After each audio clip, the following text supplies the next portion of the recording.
Nous allons maintenant parler de la vue. Depuis ce matin et jusqu'au 17 octobre, on peut tester sa vue chez les opticiens partenaires de l'Association nationale pour l'amélioration de la vue.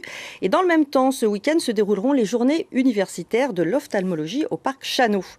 De bonnes raisons, Viviane Carsanti, pour nous parler justement de comment contrôler sa vue et de toutes les techniques révolutionnaires que l'on trouve en ce moment. Alors, bien sûr, déjà, Avec je remercie votre le professeur Offard, qui est donc à l'hôpital de la Timone, chef de service à la Timone en ophtalmologie, et qui est un peu à l'initiative de ces 2 jours à Marseille, de ces 2 jours consacrés universitaires de l'ophtalmologie.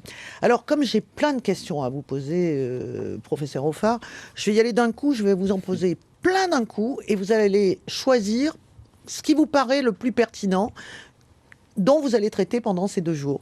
Alors j'ai envie de vous dire, pendant ces 2 jours, vous allez parler de quoi? De ces fameuses lentilles rigides qu'on porte la nuit pour soigner sa myopie et donc voir très bien, paraît-il, le lendemain. Du redoutable glaucome, dépisté souvent trop tard. Des nouveautés dans la cataracte. Du laser qui peut tout corriger. Bref, de cette ophtalmologie qui est passée un peu objectivement de la préhistoire à la très haute technologie.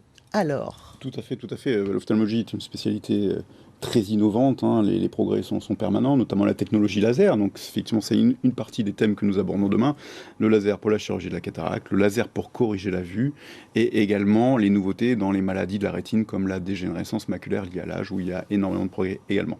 alors cataracte, opération de la cataracte, vous dites aussi laser. C'est l'un ou l'un avec l'autre, et comment? L'un et l'autre. L'un et l'autre. Le laser, c'est vraiment la grande nouveauté. Le CHU va être équipé en fin d'année. Bien sûr, tout le monde ne peut pas en bénéficier, pour des raisons anatomiques notamment, mais ça va certainement prendre le pas dans les 5 à 10 ans qui sont devant nous. Donc avec une sécurisation encore de la procédure.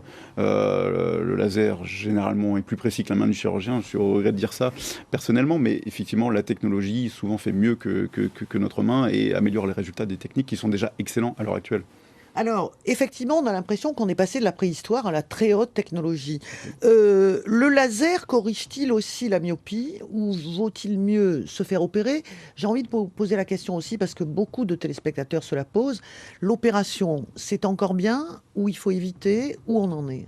L'opération, c'est très bien. On parlait tout à l'heure des lentilles qui remodèlent la vue. Alors, c'est un choix. Les lentilles, ça peut servir dans certaines situations, mais les patients, généralement, désirent être indépendants d'une correction, que ce soit des lentilles ou des lunettes, finalement. Donc, la chirurgie laser de la vision, c'est une chirurgie extrêmement sûre. Il y a plus de 99,9% de réussite. Donc, c'est tout de même assez rare pour une technique chirurgicale. Il faut le souligner.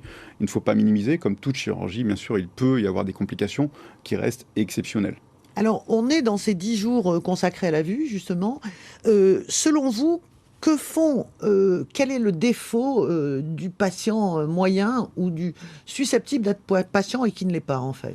Est-ce que c'est la faute du patient ou de l'ensemble de la communauté? Je pense que c'est l'information sur les risques des pathologies ophtalmologiques, comme le glaucome, vous en parliez, qui sont des pathologies insidieuses, c'est-à-dire on ne ressent rien, donc il faut se faire suivre. Il faut se faire suivre, c'est ça qui est important. Il faut faire un bilan Une annuel. question de tension dans l'œil. Exactement, et la tension dans l'œil ne fait absolument pas mal, on ne l'aperçoit pas. Absolument. Donc c'est pour ça qu'à partir de 40 ans, on recommande un examen tous les ans, tous les 2 ans, si vraiment on n'a aucun problème de santé. C'est vraiment très important de se faire suivre et de ne pas arriver à 50 ou 60 ans sans n'ayant jamais eu un examen ophtalmologique. C'est là où on a des drames. Oui, il y a plus de 50% des personnes qui ne se font pas détecter, qui pensent s'en rendre compte tout seuls. Absolument. Et 68% qui ne mettent pas leurs lunettes. Comme moi. Voilà.